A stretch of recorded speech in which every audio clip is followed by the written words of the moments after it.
Welcome everybody to our September SCAFI meeting. Wonderful to have you with us once again. And my name's John Lockwood for those I haven't met beforehand. And I'm ably assisted tonight by one of our other SCAFI committee members, Stephen Green, and we've got a few others who are there as well. We would normally have our Rabbi Reisenberg with us, but unless Stephen wants, there is some particular festival or celebration or something taking place, the Rabbi couldn't be here tonight, so Stephen and I have been thrown in the deep end, if you like.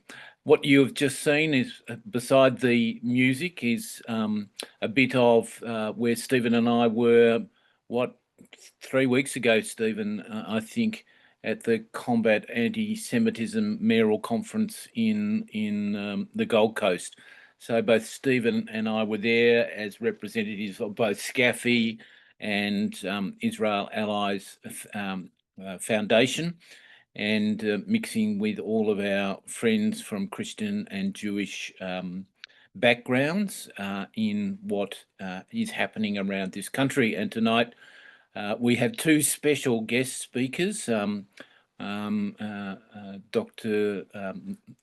Louise Helfgott and Dr. Andre Oboler, who was one of the speakers at the Combat and Anti-Semitism Conference on the Gold Coast. So we met him up there and asked him to be a guest.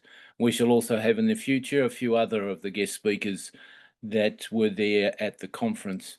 The conference had 250, 280, 300 people there. They were all mixtures from councils, representatives, different Christian organisations, different Jewish organisations, and we could spend an hour just talking about each of the speakers and what they presented. But I think as we go through some of those speakers in times to come, you'll get a better idea of what is happening in this country. It's been a big month, of course, again, as you would all know, with what has happened with the recognition of this country of a Palestine state. I don't think we're going to go into that tonight, but happy to talk about that at some stage. And of course, today, with the plans announced with Trump and Netanyahu, again, which we could spend the whole evening going over. But I just want to say thank you, Stephen, for putting everything together. It might be good if you said a few words to say hello to people tonight before we get on to introducing our guests. Thank you, John, and welcome everybody. We sometimes say, is there a doctor in the house? And tonight there are two doctors in the house, or at least two, who we're looking forward to their presentations shortly. Filling in for the rabbi and acknowledging this time of year is just before Yom Kippur, the Day of Atonement, which starts tomorrow night at sunset and goes for 25 hours, no food, no drinking, a lot of solitudes, going to shul all day to pray, to ask for forgiveness, and basically to ask that we may all be inscribed and sealed in the book of life. So that it is called the 10 days of repentance, the 10 days between Rosh Hashanah and Yom Kippur. And then WhatsApp message came across my screen a couple of days ago because Jews worldwide have been attending synagogues, lots of services with lots of inspirational messages from their rabbi. And this particular one I came across, I really just wanted to share with all of you tonight. And the story that a rabbi told one of his congregation in a particular synagogue, I think it was in Melbourne, spoke about a man called Clive Chittiz, who was the father of a fallen soldier in Israel called Yaron Chittiz. The father, Clive, was traveling back to Israel from Heathrow and had just been told that his Thursday night flight was delayed to Friday morning. So when he showed up for the flight on the Friday morning, as he was being checked in by the El Al Israeli Airlines security representative, Clive said, I really needed the flight to leave on time today so I could make it back to my synagogue in Israel for the start of Shabbat, so I can say the mourner's Kaddish, the mourner's prayer for my fallen son. He explained that he promised himself that he'd say this Kaddish, the memorial prayer, at least once a day. And because he was staying at a random hotel after the flight was delayed, he hadn't been able to say this prayer, the Kaddish. So he needed to be back on time in Israel. The El Al security representative explained to him that she's only on the security team and has no say or information about the flight's departure. The man thanked her and started walking towards the gate. A few minutes later, he got a phone call. Hello, this is Jasmine from security. To be honest, the man says, Clive says, I didn't even know. Oh, this is Jasmine from security. To be honest, Jasmine says, I didn't even know what Kaddish was. So I've Googled it. I learned that to say the Kaddish, you need at least 10 men above the age of 13. So if you want, I asked a few men to meet me by the gate so you can say Kaddish before you board. At least that way you will fly with the peace of mind knowing that you've already said Kaddish today. Clive began to cry and ran towards the gate. When he got there, he did not find 10 men. He found every single man above the age of 13 who was on that flight waiting for him at the gate. Religious men, ultra-Orthodox men, secular men, they were all waiting for him. They recited a few chapters of Psalms, and he was able to recite the Kaddish for his son. This, according to the email, the WhatsApp source, is what the Jewish people are all about. Helping each other out and being there in our times of need. As are you guys as well, our SCAFI family. So beautiful story that brings a tear to my eye. On that note, tears of joy when we see our friend Joy Halen joining from Israel, I believe. So, Joy, please unmute yourself, say hi, let us know where you are, and introduce Louise when you're ready. Yes, hello everyone. Good to see you. I'm up here at Haryovel. Yes, hi Diane. Up here at Haryovel on Harbour Car, Mountain of Blessing.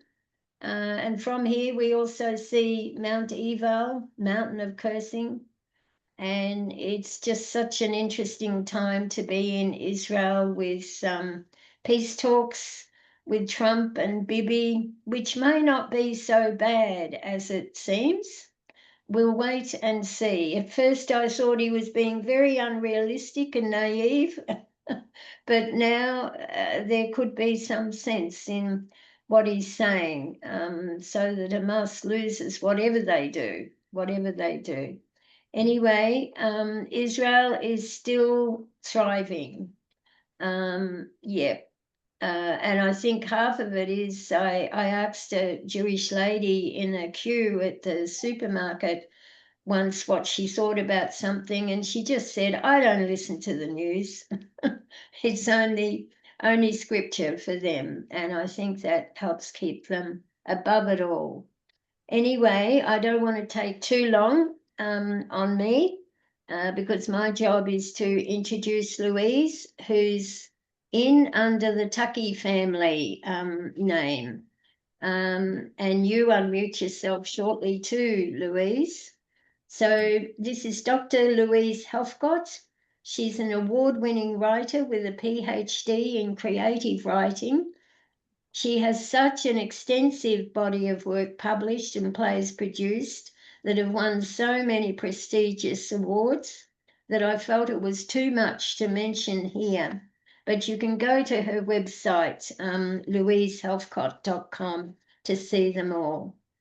Her book, Thistledown Seed, though, which was shortlisted in the WA Premier's Book Awards for Book of the Year in 2023, warrants special attention. A review will be published in SCAFI's newspaper this month, and having read it myself, I would highly recommend it to people. It is framed around Louise's family history, which sadly includes the Holocaust. And she uses this history in her talks to schools on anti-Semitism. It is hearing of these talks that led us to invite Louise to speak tonight, as I'm sure we'd all agree anti-Semitism has just reached horrendous levels in Australia. In fact, I did hear, and I think it was from you, Louise, that Australia is the worst nation, coming up as the worst nation for anti-Semitic incidences. Actually, Louise will be mentioning another book called Ruptured, which documents accounts from 36 women who've experienced anti-Semitism in Oz. So with that, Louise, I'll hand it over to you to let us know who you are, where you've come from, what you do, but especially how you got involved in giving talks to schools. Thank you. Okay, thank you. Can you all hear me? Yes. All Yes? good. Yeah. Okay. All right. I'd like to start by acknowledging Joy, Halen, and everyone else at SCAFI for inviting me to be here today. I understand that you're interested to hear about talks on anti-Semitism that I've been giving at schools in Western Australia. These talks have been through the lens of my hybrid memoir, Thistledown Seed, which was published in 2022 and shortlisted in the WA Premier's Book Awards in 2023. I'd like to start by talking about my family background and Thistledown Seed, which explores this background. Thistledown Seed is a memoir with a difference. There are 3 interwoven narratives across different timelines. In the present day, the book follows a family journey to Poland, the country of my ancestors, as we connect to cultural ties and uncover mysteries surrounding my family of origin. The second is a semi-fictionalized account of 2 of my aunts murdered in the Holocaust, with information pieced together by surviving relatives and what we discovered in Poland. The third narrative tells the story of my own life growing up in Perth, Western Australia, in a Jewish family with a musical prodigy brother. That slide that you're seeing now on the right is of my great aunt Bronya, who I'm going to talk about in a moment. I come from a family of Holocaust survivors. My parents were born in small villages, shtetls, in the south of Poland, a few kilometers out of Częstochowa. Hailing from traditional Jewish backgrounds, they were both lucky enough to leave Poland before the Second World War, but most of their relatives were not so fortunate. My father lost all of his family except for one sister who he brought out to Australia. And my mother also lost many relatives, including 2 sisters, Hilda and Gutka. The Holocaust took a huge toll on my family, and I grew up without any contact from aunts, uncles, and cousins, meeting my only surviving grandfather, Mordechai, a couple of times. My maternal grandmother, Haya, died in 1922 when my mum was not yet 2, leaving behind 2 small children, my mother, Ruchla or Rachel, and her younger brother, Morris, who was only 5 months old. The young children went to live with their grandparents in Szepicka until Mordechai married Haya's sister, Bronya, in 1923. They had 3 children, Ichek, who came to be known as Johnny, Gutka, and Hilda. My mother and her younger brother were brought up by their father and Aunt Bronya. Do you want to show some of the photos now, or? Yeah, sure. Sorry, Yeah. was Yeah. trying to keep up with you but I'll put the photos back on again. Yeah.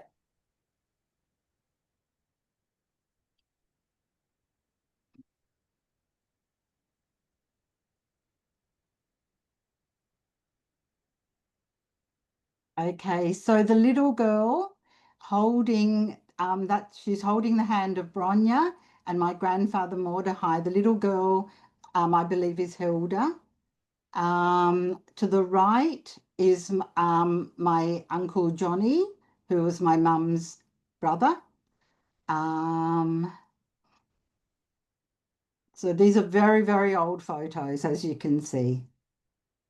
Do you want to go to the next photo? So that's a photo of my father with my brother David at the piano. And if you go to the next photo, that's a photo of my mum when soon after she arrived in Australia. Okay, little is known about my father's family, unfortunately, but a relative I met in Melbourne confirmed that they had been murdered at Treblinka, a concentration camp which actually was a death camp in eastern Poland. Henrik was one of the few survivors from Treblinka, and his freestanding room-sized model of the camp is on display at the Melbourne Holocaust Museum. It is the only one of its kind in the world, and I definitely recommend that you see it if you get the opportunity to. My father arrived in Australia in 1929 and my mother nearly 10 years later. They met in Melbourne and were married in 1944. Although my father came from a very Orthodox Jewish family, he rejected his faith early on. He had always wanted to be a musician. In fact, it was my father's love of music which meant that we were alive in the first place. My father told us that he bought a violin when he was 13 years old, but his father, who was Hasidic, a very religious Jewish person, was very upset about the violin and smashed it. Apparently, he had other plans for my father, and music was not one of them. Rather, he wanted him to become a rabbi. This didn't suit my father at all, and he ran away from home soon after. As far as I know, he never returned, and he's surviving by joining circuses, working on ships, and whatever other work he could find. It is my understanding that my father jumped ship when he arrived in Australia, so it must have been very difficult for him at first, not knowing anyone and having to start from scratch. My maternal grandfather tried to obtain visas to bring out Bronya, Gutka, and Hilda, but his requests were declined. It must have been heartbreaking for him to be unable to bring out the rest of the family and to learn later that his two daughters had perished as a result of the Australian government refusing entry to them. Moving to more contemporary times now. I started writing when I was about 8 years old, but had a fascination for books from a very early age, as reported by my mother and my elder sister, Maggie. Apparently, I spent most of my leisure time dragging out books from the family bookshelf to read outside. My family were very musical, as you know, and my father wanted me to follow in the footsteps of my older brother, David, to become a concert pianist. But this wasn't my chosen career path, and this led to many disputes. It seems that my father and I may have been made from the same metal, as we had both decided from an early age what we wanted to do with our lives.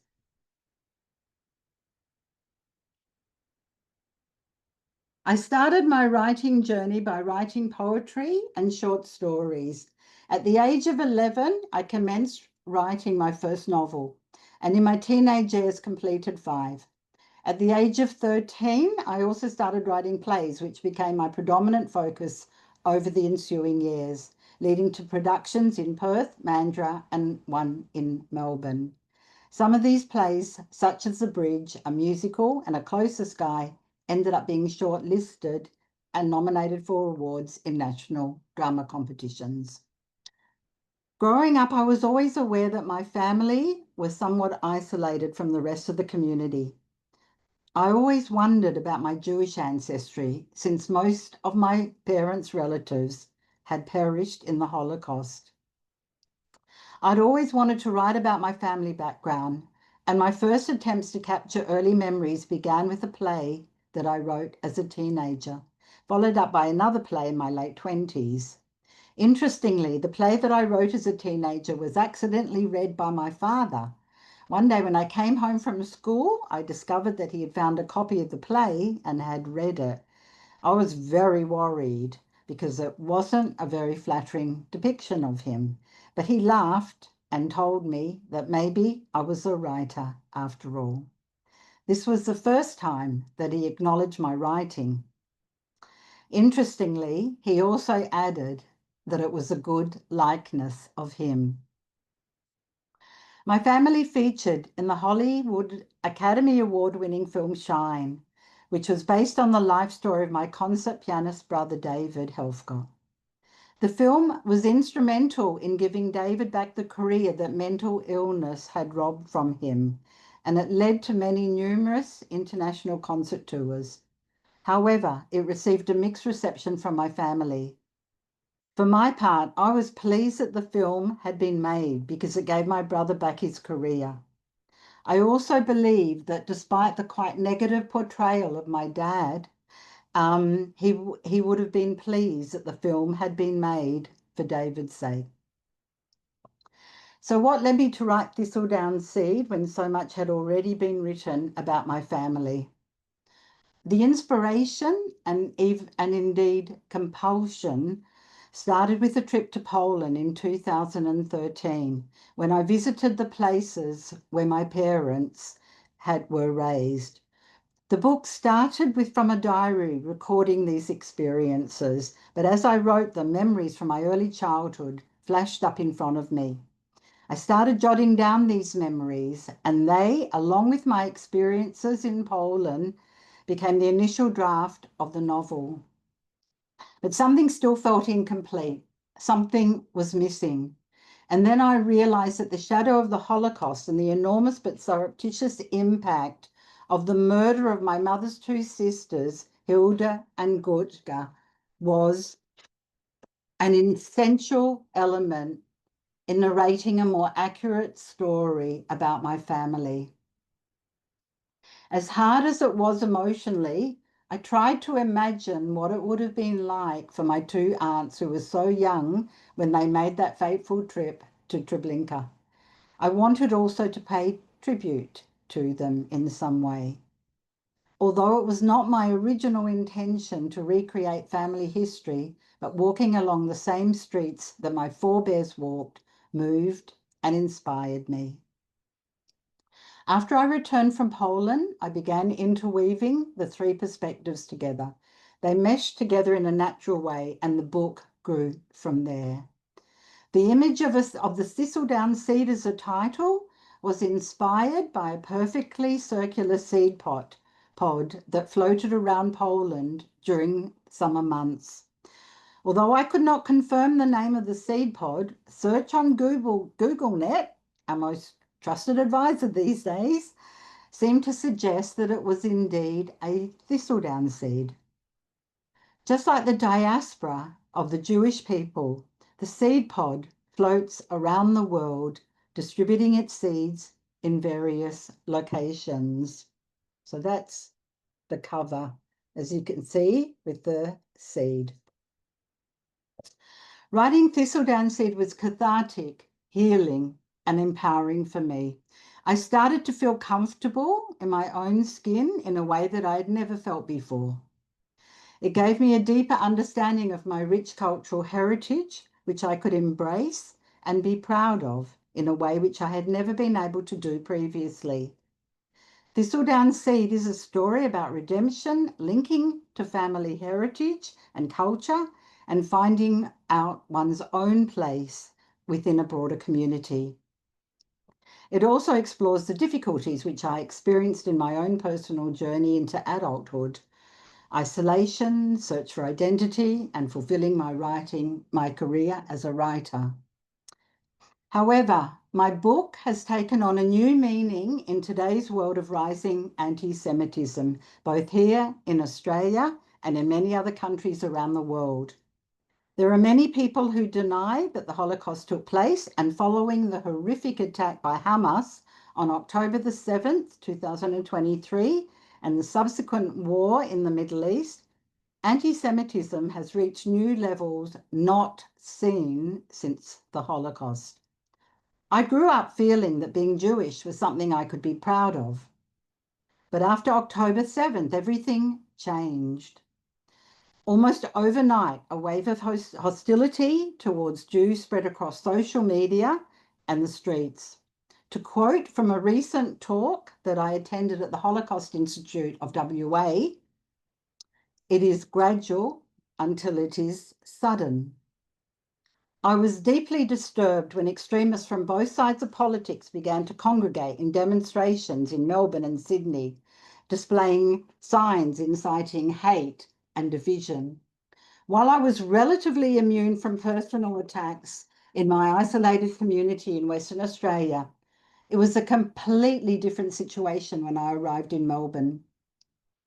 My daughter lives in one of the northern suburbs, and suddenly I was surrounded by fences, walls, and shop fronts plastered with anti-Semitic, hateful depictions and stereotypic tropes of Jewish people. I began to feel that nowhere was safe anymore, and my identity as a Jewish person was under attack. It is gradual until it is sudden. As the demonstrations became increasingly violent and synagogues were firebombed and schools and childcare centres were also targeted and had regular hate-filled graffiti painted on them, I began to wonder how long it would be before Jewish people were actively hunted and assaulted. I remembered that the Holocaust started with the burning of books, businesses, and synagogues before the burning of people. It is gradual until it is sudden. The one group that I felt safe in, an online Jewish academic and creatives WhatsApp group, which provided support, information, and compassion to its members, was doxed early in 2024. And I was left with the sickening feeling of being publicly identifiable and vulnerable. Doxing, for those who aren't familiar with this term, is the dissemination of private information on a public platform.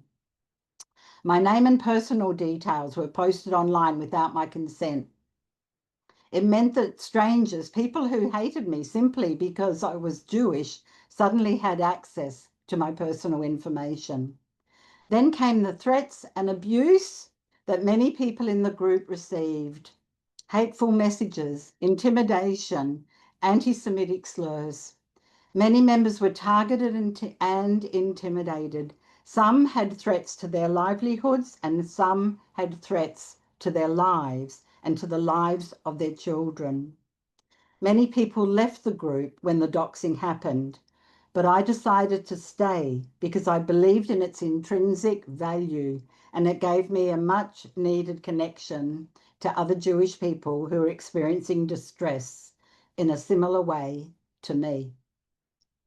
As a result of our group being doxed, the government changed the laws to make doxing illegal.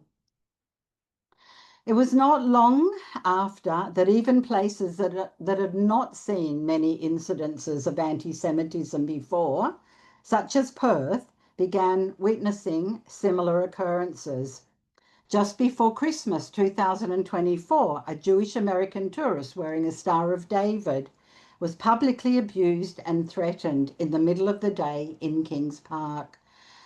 On the weekend of the 1st of February of this year, walls in Dalkeith, Langford and Dianella were painted with graffiti designed to incite hatred. It was all around this time that I felt that I had to make a choice. Either I retreated into my own insular world and did not talk about my cultural heritage, or I stood up and made a stance against anti-Semitism.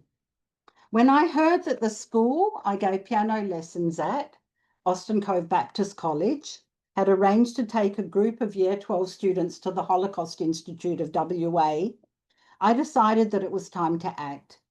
I could not just stand by and watch anti-Semitism destroy Australian society. And I felt that I could make the greatest impact by reaching out and educating younger generations. When I contacted the teachers who had arranged this excursion, they were very interested in organising a talk with their Year 12 students, and this took place in early 2025.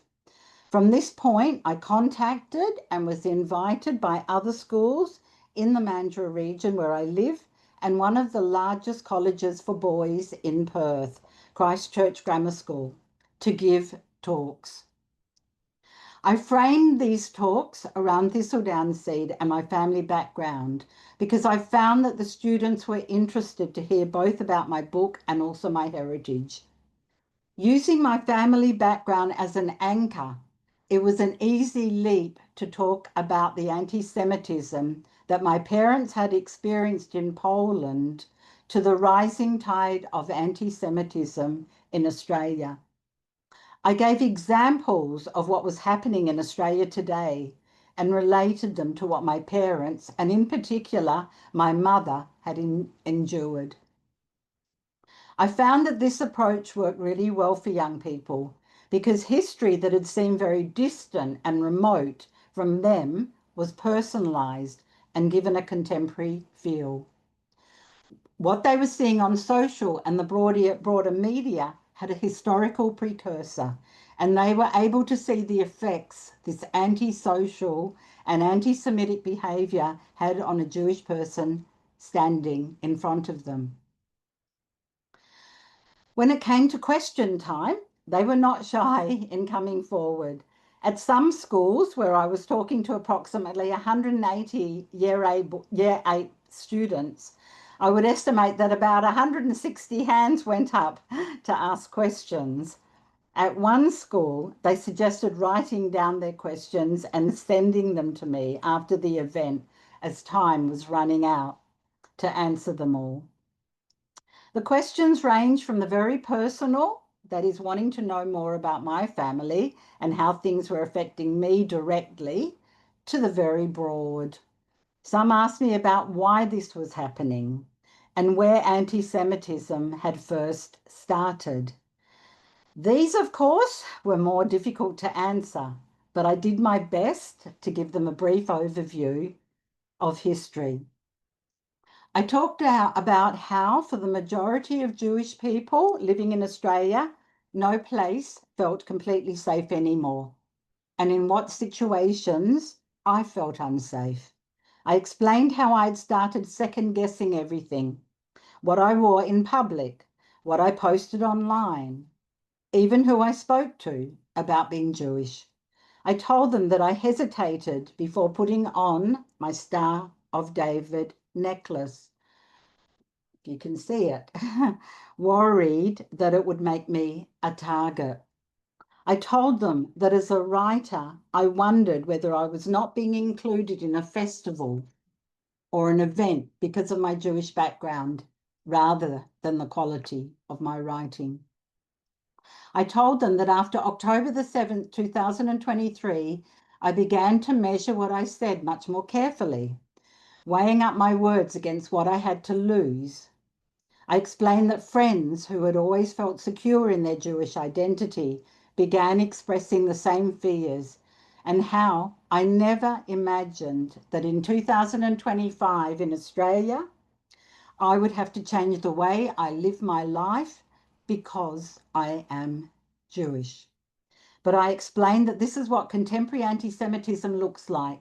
It's real, it's frightening, and it's happening right now.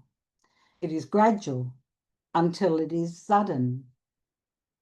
I contacted the WA Holocaust Institute at the start of these talks, as I thought it was important for them to know what I was doing.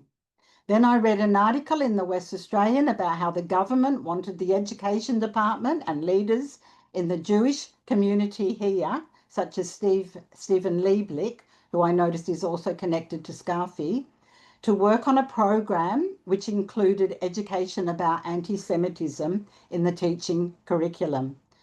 I was very glad that this was happening. One of the things that I have stressed in my talks is the importance of understanding that while it may start with anti-Semitism, it won't end there. A chain is only as strong as its weakest link. A society is only as robust as its most vulnerable. A nation that fails to protect its minorities jeopardizes the safety of all. I have also stressed the importance of learning about our history and the inherent dangers of extremism. Anti-Semitism in Germany was circulated by the media of the time. Because of the economic crisis many Germans were experiencing, they were looking for a scapegoat to blame. The Jewish people became that scapegoat. In contemporary Australia, the Jewish people represent only 0.4% of the population, but we are now being targeted through social media and the distribution of misinformation, which fuels the same patterns of hatred that were evident before the Holocaust. I find that tying in what we are seeing today with what happened in Nazi Germany is particularly potent and powerful when I'm giving these talks. I remind students of the well-known adage, those who don't learn from history are condemned to repeat it. And I also tell them that on a personal level, not only have I felt more vulnerable in this rising cesspool of anti-Semitism, but ironically, I also have felt more Jewish. This is my identity, whether I own it or not. It is my destiny. And if the world turns against my people, as historically it has done time after time, then I will stand with them. Okay, so Joy mentioned before about ruptured, and I just want to tell you a tiny little bit about that as well. So the Lamb Jewish Library of Australia recently published a collection of 36 essays written by Jewish women in Australia. Can you see that? Okay. Ruptured is a powerful dossier which details some of the incidences of anti-Semitism that they have experienced and how it has affected them.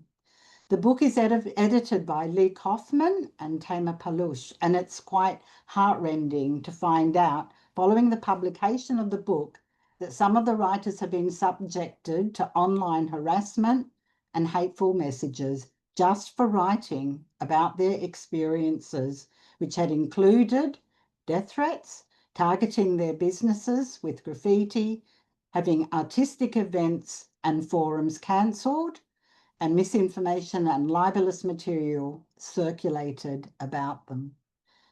Personally, I found the book inspiring, and it also reminded me that I was not alone.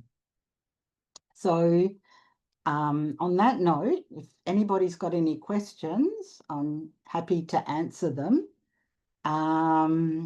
If you want to know more about the talks, I think I've covered them a lot, mostly.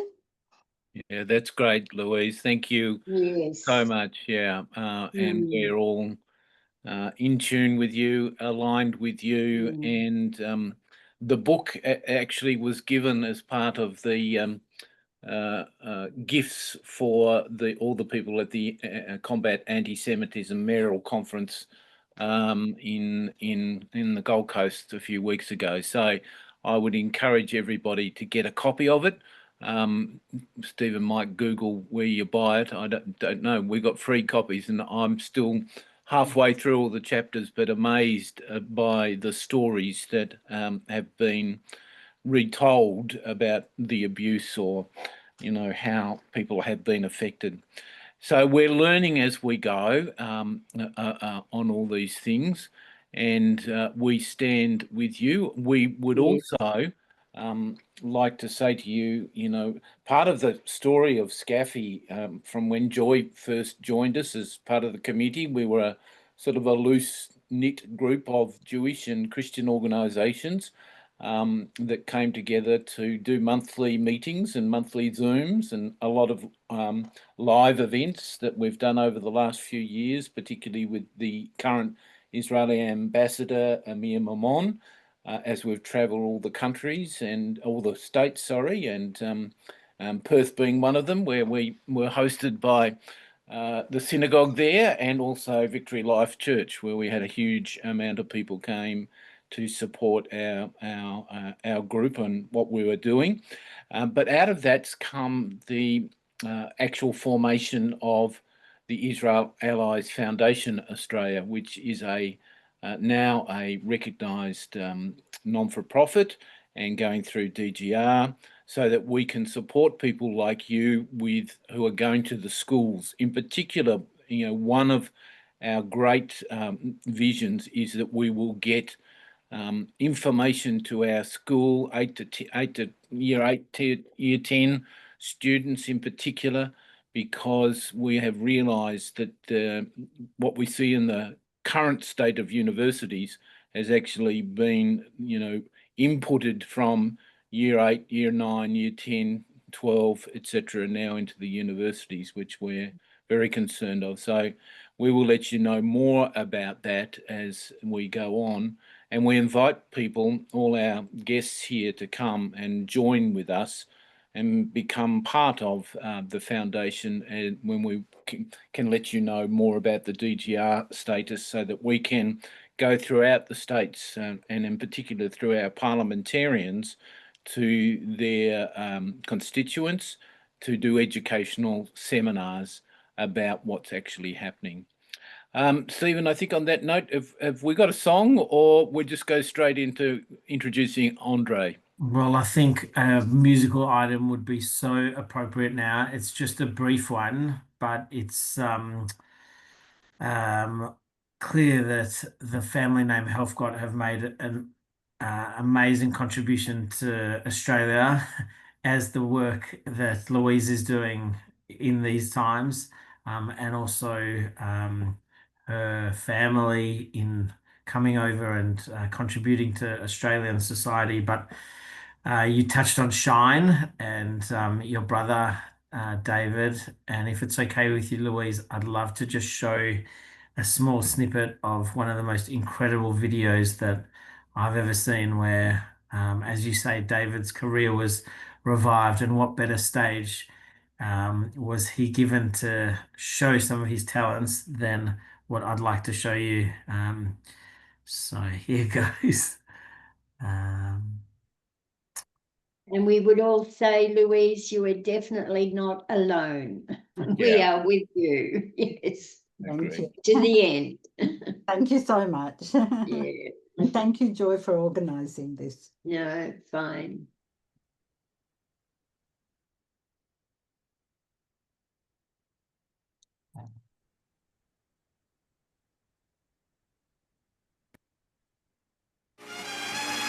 Welcome five-time Oscar nominee, the versatile Glenn Close.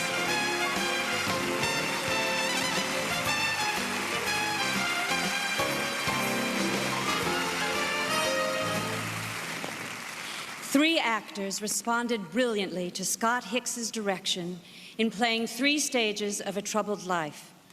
It's the true story of David Helfgott, an Australian piano prodigy who suffered a break at the doorway to a promising concert career.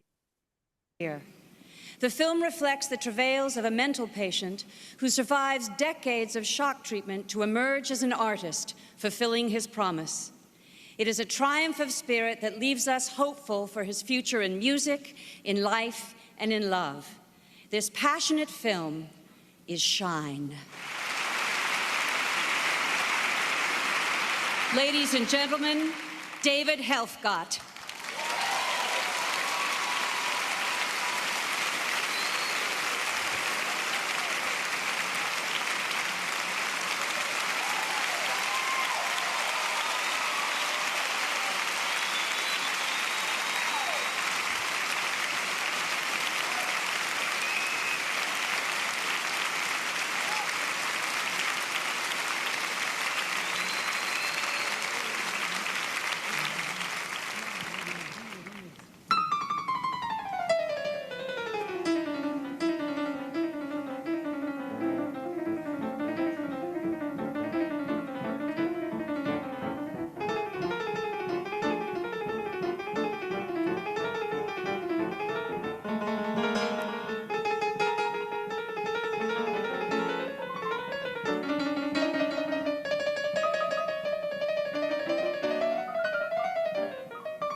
Wow, fantastic. That's all you could say. I have to get a copy of that little clip. I'd like to play that at another time as well. Thank you, Stephen. Wonderful. And great to see everybody. I can see a lot of our Perth viewers, up north, down to where I am at the bottom of Tasmania, across the east coast. It's wonderful to have you with us.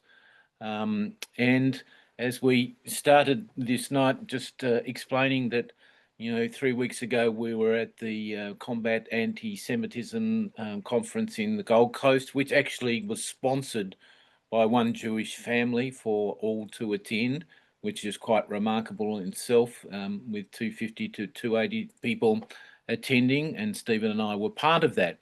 It was, I think, on the second day that, or after the evening service and the opening dinner, the next day, I was in the lift going to my room or coming down from my room, and I happened to overhear our next guest, Dr. Andre, and he was worried about trying to fit his speech into the allotted time that he'd been given. And he'd worked it out that he was going to run 5 minutes over time. So he's very worried about what to cut out and what not to cut out, etc. And I just looked at him and just said, no, you'll be okay. And actually, of all the, I think, 75 speakers that were there, I actually found Andre's presentation to be one of the most fascinating on what's happening in the Australian world, inverted commas, of anti-Semitism. So it's with pleasure that I introduce Dr. Andre, who's with us tonight, and he can share a little bit about who he is and what he's doing, and also give us some up-to-date information. And it just flows beautifully into what Louise has already told us. So over to you, Andre. Okay, thank you, John. Thank you all. There's a little bit more to that story. As I was waiting to go up on stage, I got a text message saying, "We're running behind schedule. Can you cut it down to 5 minutes?" And then the two speakers before me each ran 5 minutes over. So I sent a text message from the stage saying, "Well, we're now in negative time. I'm just going to do what I was planning on doing anyway." There's no hope at this point. So with that said, my name's Dr. Andre Oboler. I'm an adjunct associate professor in the law school at La Trobe University, and my day job is that I run the Online Hate Prevention Institute, which is a charity founded in 2012. And it's taken forward work I've now been doing for over 2 decades.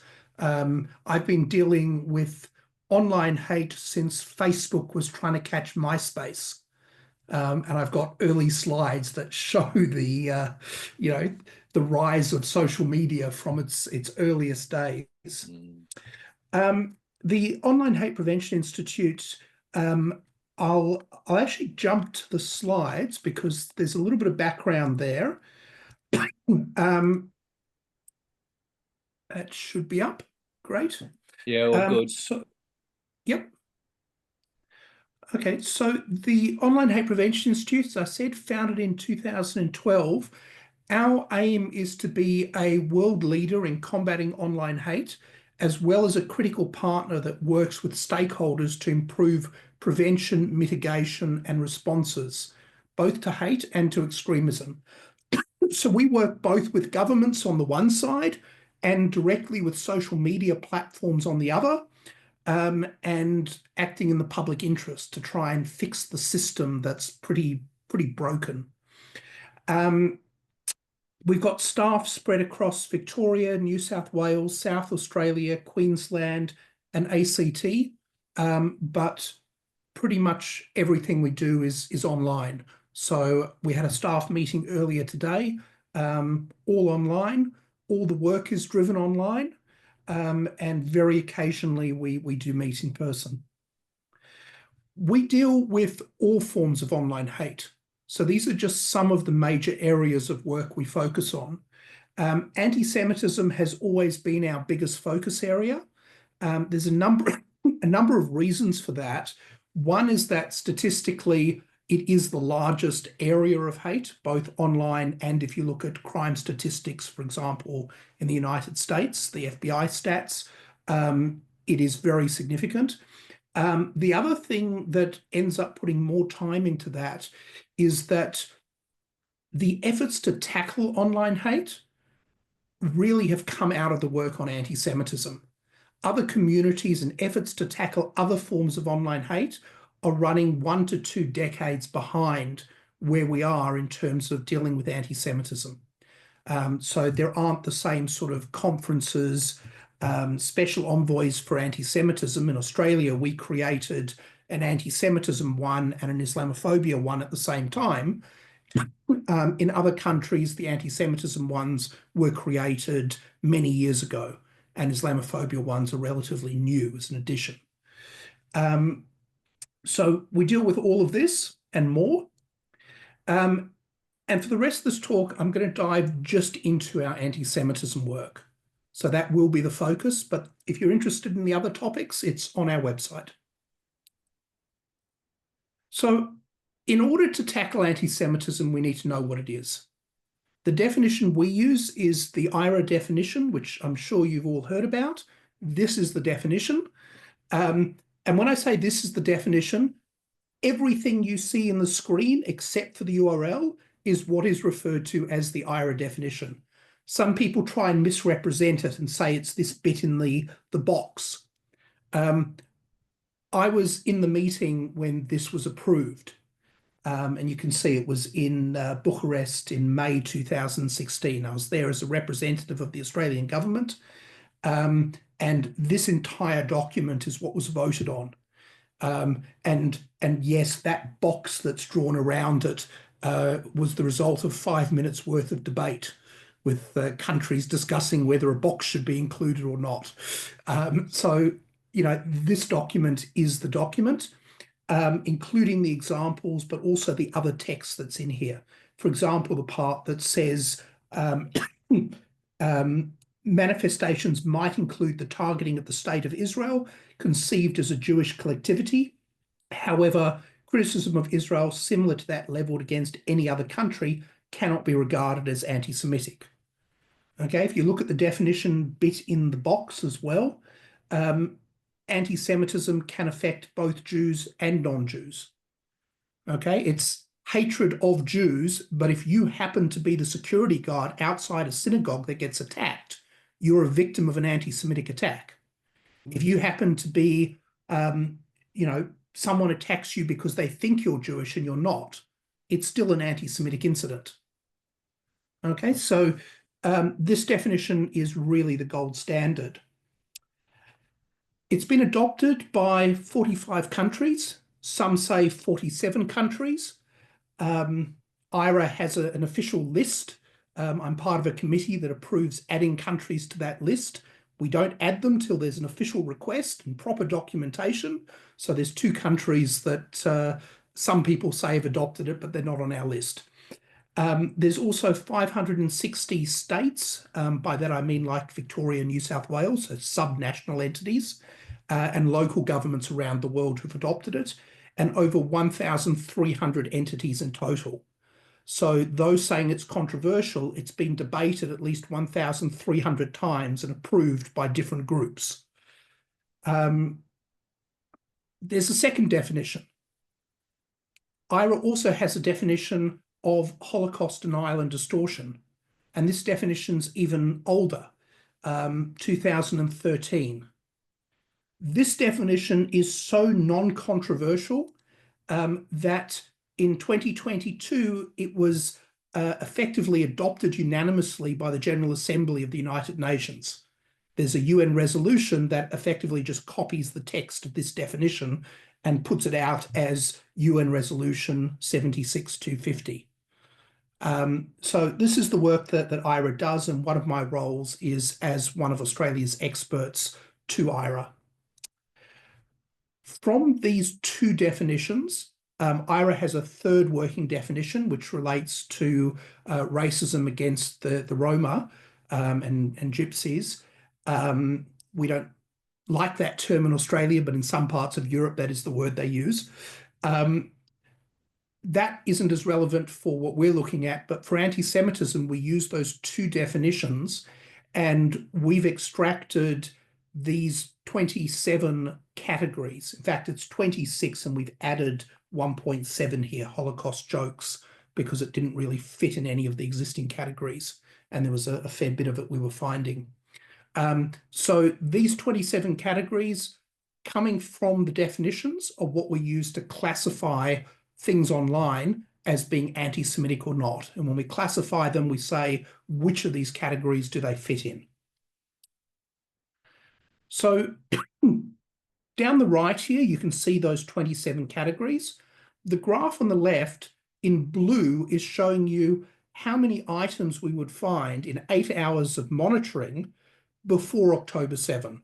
This is an average of what we would get in 8 hours. It's an average collected over a period of 1 year that happened to finish at the end of September in 2023, a week before October 7. The red data is from June, July this year, and is showing the same categories, also based on 8 hours. And this is how much we would now expect to see. And you can see how much it's risen, both in general, but also in particular areas. So we can see describing Israel or Israelis using traditional anti-Semitism has shot up from next to nothing to 40-something items. We can see that promoting traditional anti-Semitism, this is such as Jews killed Jesus or blood libels, has shot up, what's that, about 70. So this is the increase we're seeing. And, we can also see in categories inciting violence, we can see it's shot up as well. So calling for or aiding or justifying the killing of Jews, that's that large red one. Category 2.1. So this is the data. I want to dive into some of these categories a bit more and explain them. So category 3.6, which is the largest peak, that is what we call traditional anti-Semitism. All of category 3 is traditional, and this is traditional, if you like.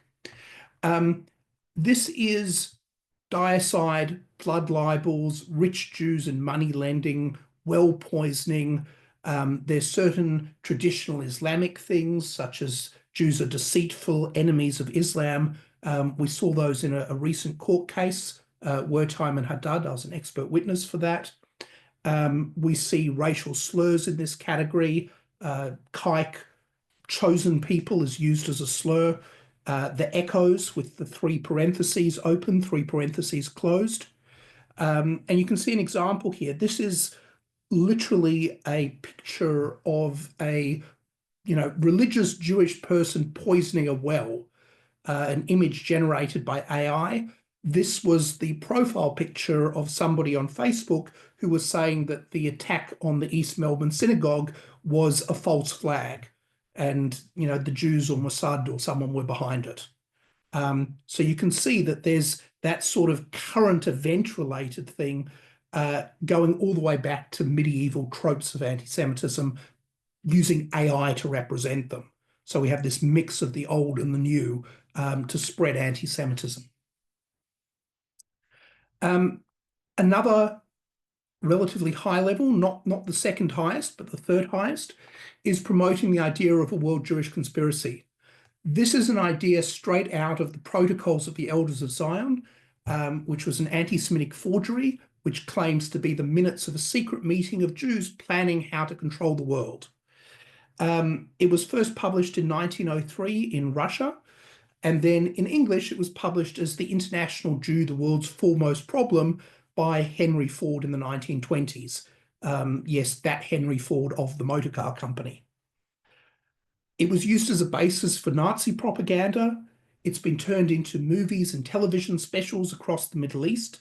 So you ask how anti-Semitism spreads in the Middle East, and then some of that spreads back through immigration to other countries. It goes back to these sorts of documents. It's been referred to as the lie that will not die. And you can see an example on the bottom right here. The Jews are not just mere players in this new world order plot against humanity. It's their game. This is a Jew world order. So this is that conspiracy theory that the Jews are pulling all the strings. And yeah, this was a comment from June this year. Category 3.5, so the fourth highest peak here, promotes the ideas of Jews controlling governments or other societal institutions. This is also one of the chapters within the Protocols of the Elders of Zion. It's commonly referred to as Zog or Zionist occupied governments. And I've put something at the bottom. This isn't from the internet. I mean, it is. I found it on the internet, but I had to look it up. This is a reference to Zionist occupied governments from 1987 from a hearing before the US Congress.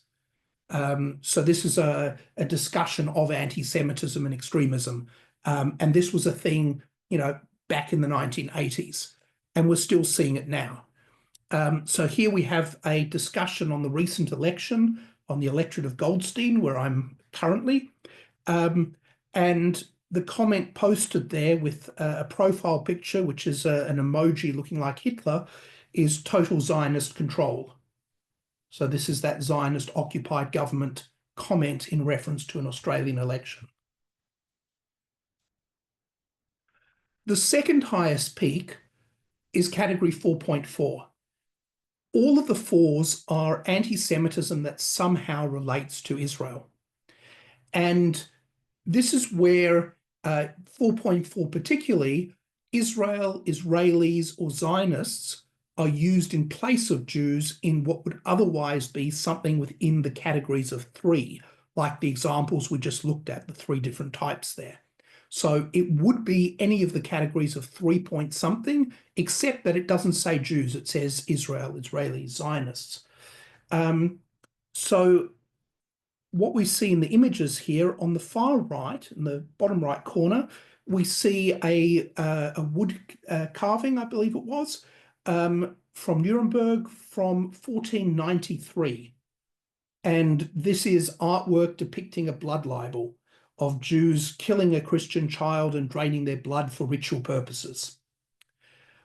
Next to it on the left, we see something from December 2023, right at the start of the current war after October 7. This is from a news service out of Turkey, TRT World, a news service I've been on their programs as an expert. This particular article says Israel stole organs from some returned Palestinian bodies. Palestinian media office in Gaza, which is run by Hamas, has said. This is a repetition not just of a blood libel, but of a particular variant of the blood libel that was started in 2009 by a Swedish newspaper. Right? The organ harvesting claim is referred to as a Swedish blood libel because of this, and it went through the courts, and basically it was made up. But the damage is done, and this new form of blood libel now continues to recirculate. So I now want to share the latest data with you. This data is so recent, I was finishing compiling it during the previous talk. We collect data every month, and we've just closed off the data collection for September. So this data, you are the first to see it. These graphs did not exist an hour ago. So firstly, what I'm going to show you is based on 10 social media platforms. You can see their logos around the screen. What we do is we collect 8 hours worth of data from each of these platforms. So it's a sample of 80 hours worth of data.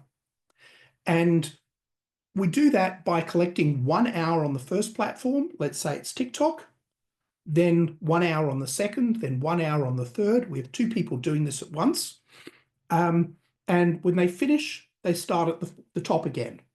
Every item, they go and do a search online to find the first item of anti-Semitism for that hour. That's the needle that starts everything. And then they manually scroll through all of the comments on that item and extract all of the anti-Semitism and report it and classify it under that schema you've just seen. And once they've done that, if they've run out of comments, they go and look at who liked or shared this and go and see if they've posted something anti-Semitic. And they keep snowballing out like this until the stopwatch finishes. When the hour's over, they move to the next platform. Because we do it this way, it means that we have a sample which is directly comparable between each of these platforms, so we can see how dense the anti-Semitism was, given the same effort was applied, and we can also measure it over different periods of time. So that's the data that I'm about to show you. So this is the total level of anti-Semitism. So this is the average we would get for 80 hours of monitoring, being 8 hours across 10 different platforms. And you can see that it spiked after October 7. We monitored for 3 months. It spiked massively, and then it fell back for the rest of 2024. And then when we measured it again in June and July, it had increased a bit. When we measured it in August, it had increased further. The sample we've just done now, it's increased even further. I warned last month that we were on a trajectory that looks like this is going to be getting much worse. That's what I said at the conference in the Gold Coast. And sure enough, with another month's worth of data, that is exactly what we're seeing. This is the same data, but now breaking it down by platform, because the different platforms are accelerating or decelerating at different levels. So LinkedIn, for example, you can see has remained pretty static. Whereas we look at something like BitChute, which is a video platform a bit like YouTube, but used by extremists, it's rapidly increasing. The same we can see with TikTok. It increased massively after October 7, dropped, and since then it's been increasing. Right now, 4 of these platforms have more anti-Semitism on them than we were seeing immediately after October 7. So that graph you're seeing, it's an average across all these platforms, but on some of them, the situation is now as bad as it's ever been. We also, again, this is now across all of the platforms, we can see what % of the narratives on each platform fall within each of those categories we saw before. One of the things that's interesting is we're seeing a drop in the number of narratives per item of anti-Semitism. So for a while there, we were seeing one post saying, the Holocaust isn't real and the Jews killed Jesus and we should kill the Jews. And that's 3 disparate different categories that they were just mashing together. Now we're seeing much more clarity with the far right promoting traditional far right anti-Semitism, the far left promoting traditional far left anti-Semitism, and less overlap and noise and mixing things up than we were seeing for a little while. A little bit more information. We have 3 reports you may want to take a look at. So one is the sample of data before October 7 and what that looked like. This is a report we prepared before October 7. We were about ready to launch it when October 7 happened. After October 7 is a report that looks at what changed in the months afterwards. And then we've done a report looking at the 2 synagogue attacks that occurred during the last Jewish year. And this is not so much on the attacks themselves, but on the online responses to them. We also have a page dedicated to anti-Semitism on our website that lists all of the articles, reports, media coverage, etc. So if you want to know more about anti-Semitism, feel free to go and have a look at that. Some final points. In Australia, we've seen that Palestinian advocacy has at times been more about denying anti-Semitism and defending anti-Semitic behaviour than advocating for Palestine. This goes double for certain fringe Jewish groups. This is coming through again in the report from the Special Envoy to Combat Islamophobia. We're seeing, also a report from the Australian Palestinian Advocacy Network. They put out a report on anti-Palestinian racism, which is basically arguing that anyone that doesn't give them free rein to do their advocacy in any setting, including schools, etc., is being racist against them. So watch this space. This is developing. We're also hearing a catch cry: anti-Zionism is not anti-Semitism. This is intentionally misleading and confusing. Some anti-Zionism is not anti-Semitic, but most of it is.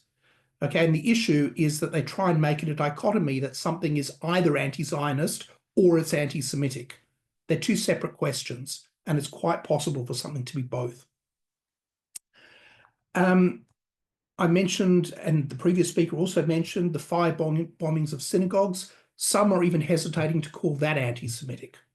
So we're seeing, a real barrier to get people to acknowledge anti-Semitism.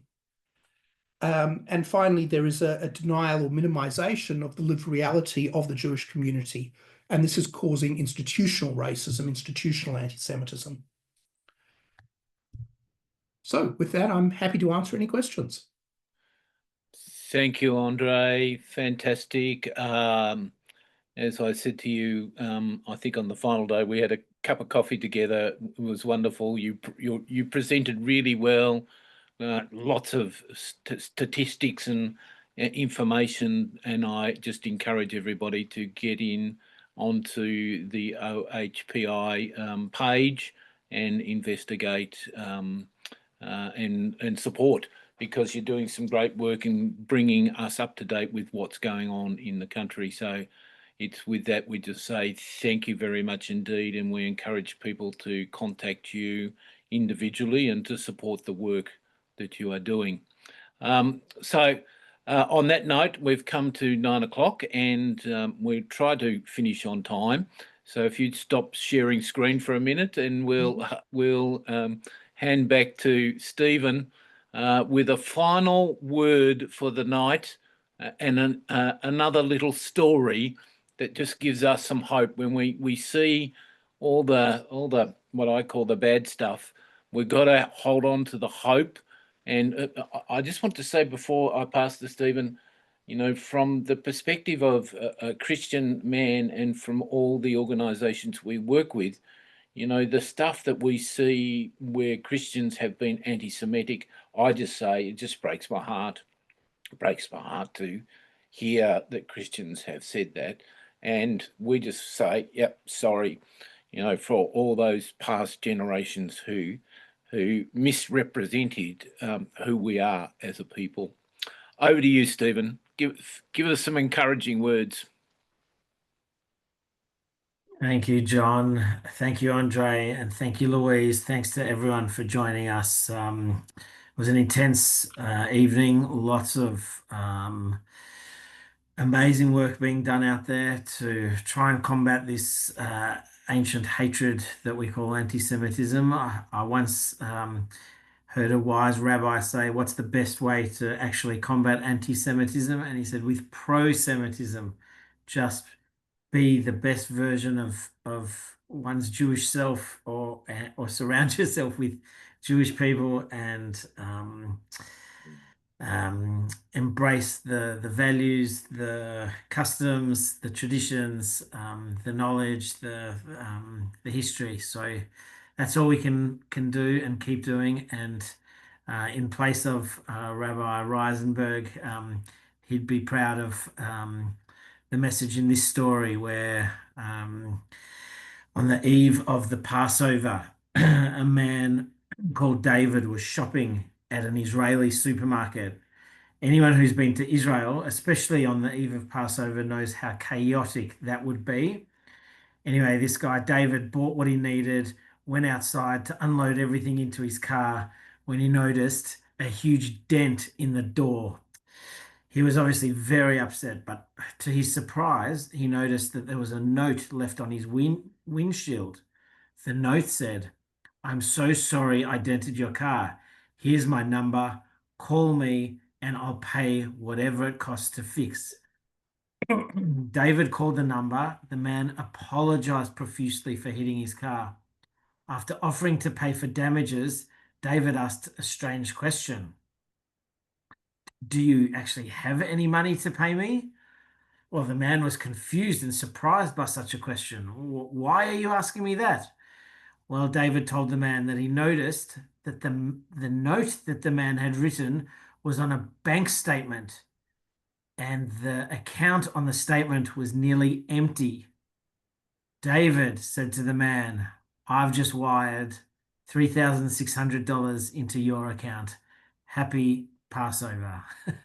That may be very well urban legend, urban myth, or true story. But again, it is testimony to the fact that whilst in Israel and amongst different communities in Israel, there are disagreements, but at the end of the day, we are family. We always show up for one another, and that's what families do.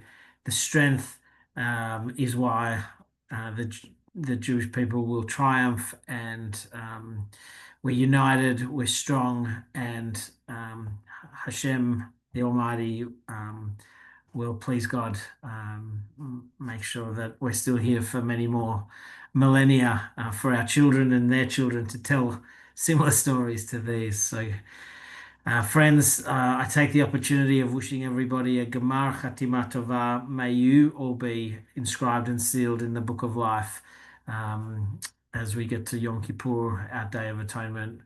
I wish you a good night, and we will see you next month for another exciting edition.